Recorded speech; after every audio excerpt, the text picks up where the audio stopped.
Well, we welcome you to Blues Game Day Live here alongside Joe Vitale, Darren, Robert Pang here at downtown St. Louis. This is Enterprise Center. The boys have got a little jump in their step. It's the morning skate, and it's the Los Angeles Kings tonight. Both former players, although I played a long, long time ago. There was only 21 teams when I played. There's now 31, if you know it. Yeah.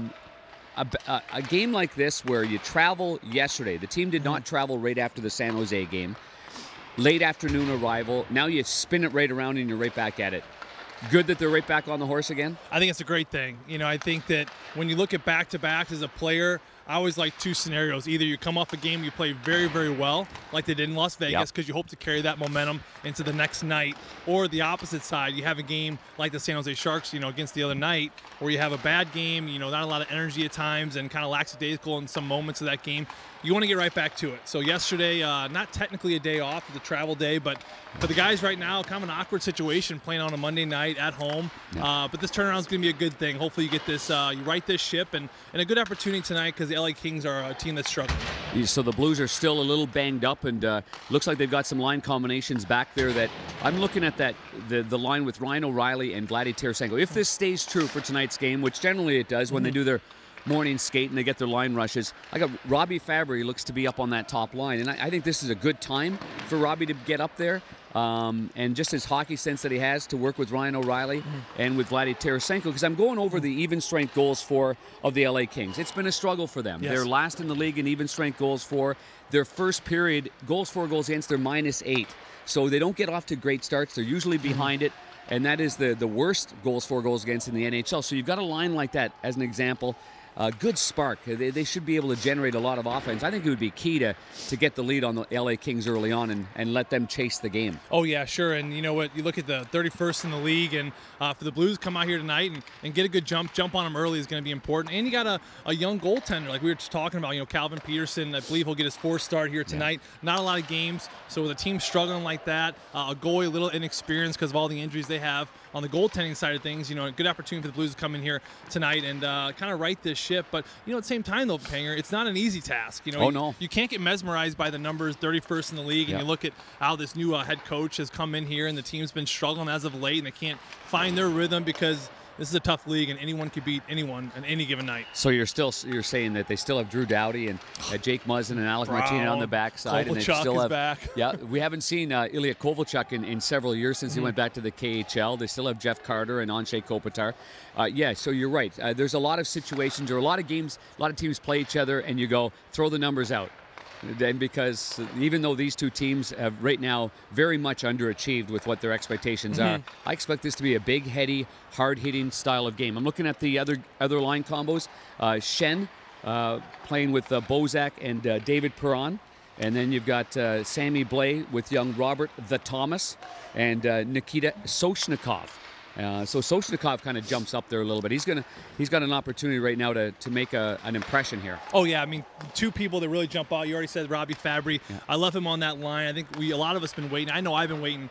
When's going to get that moment to kind of get with O'Reilly, and there's been a lot of great players in the lineup, and a lot of great players have been playing great with O'Reilly. So I think it's been a situation where he really hasn't gotten his shot, but because of the injuries, the team's struggling a little bit. Here's an opportunity for Fabry to come in there and find the minutes there, and with his speed and tenacity with O'Reilly is going to be an interesting thing. And Tarasenko, who I think has been playing terrific hockey lately. I do too. And Soshnikov, I think he's a player that needs to play top 9 minutes. I don't think he's a player that you can throw him out there in the fourth line, and he just doesn't, to me, seem like a player that really fits that role. I think he's quick. I think he's got a snappy shot.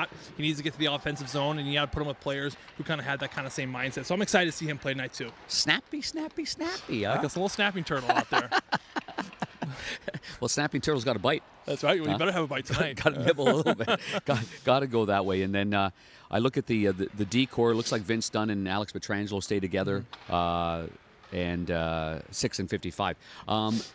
If you look at the game against San Jose, and I'm not going to dwell too much on it, but if you delete the goals that were scored against at first period, pretty strong road first period considering you're coming off a back-to-back and late travel, all that kind of stuff.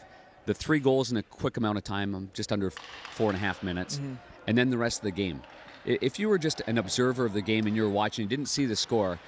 because I went back and looked at a large part of the game. The Blues did a lot of really, really good things in that hockey game. And after the timeout by Mike Yeo, and maybe everything's a little bit too late. You're down by 3, but changes up the line combinations, gets a little bit of that work ethic going. But there was a lot of urgency and a lot of good things done. Can you take some of that and say, if you're using clips, do you use the negative clips of the goals against, or do you use the good stuff that you've done in that game that really put a lot of pressure on Arundel and a pretty good hockey team? Oh, yeah, sure. I mean, I think you look at the hockey team, and listen, San Jose Sharks, I mean, they have one of the hardest buildings to play in all the league, and I don't care what anyone says, but they shoot the pucks, they come at you very hard, and they may not be the fastest team, but they got a lot of intelligence up front, a lot of depth on the defensive side of things. You're always out there against the top 3 defensemen in the league. I thought the Blues showed some really good things as well. I think they had a couple lapses there in the second. I think, you knew you can't run into penalty trouble with the Sharks. They have too much power. Unfortunately for the Blues, they ran into back-to-back penalties there, kind of put them behind the 8 ball a little bit, and then they're always playing catch-up. A couple mistakes in the offensive zone with some pinches led to some odd-man rushes. But other than that, I thought they had a really, really solid third period. The first period was was back and forth a little bit. Good road period, but it was a good road period. Like I said, it's one of the hardest buildings. If you leave 0-0, and in the second, I would take that. In the third period, I thought they showed a lot of promise. Bozak missed an empty net. We had a 3-on-1 shot that was blocked from Schmaltz. Opportunities were there. It just wasn't quite executed, but definitely a lot of great things to take from that game. Got a tough test ahead, huh? Yes. I mean, you're looking at this turnaround here, and you've got LA. They are still a big, heavy team. Then you turn around and you've got in Nashville, and then you got home to Nashville, and then you get home to Winnipeg. Oof. I'm not saying make or break, but boy, this is going to be a tough ride here. Hopefully, this brings out the very best in these St. Louis Blues players. If you're looking at the next 4 games as a player, you're like, okay, well, let's try to get 2 points tonight, because over the next 3 games, start with tonight. Let's start tonight. Yeah. Let's try to get 2, because these next 3 games are going to be even tougher. And that's not to say you can overlook this LA Kings team for all the reasons you just mentioned. A tough team with a lot of bite and a lot to prove. So, big matchup tonight. We got Harrison Bader. Yeah. Oh, that's right. Harrison Bader is going to be dropping the puck, huh? Yeah, and he doesn't drop a lot of balls in the outfield. No, he doesn't. I hope the puck doesn't get stuck tonight. He's going to need to drop the ball's round. It's easy. This one's doesn't. If it doesn't lie flat, it's a tough one. That's true. But yeah, the handsome fella. I'm looking forward to seeing Harrison here. Yeah, handsome fella, good hair, good bod.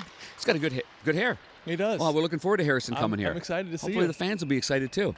Come out tonight and see him. Okay, big boy. Are you ready for tonight? I'm ready. Let's do it. Okay, big. We'll go down to the locker room. We'll get some scoops and get some couple of nuggets here or there. So pregame show? What time? Tonight we start at 6:15. It's a weeknight. See that? 6:15 show. He wasn't even sure for a second. But 6:15. Yep. And then and then 6:30 we start our pregame rally. Yep. And then 7 o'clock puck drop tonight. How about you?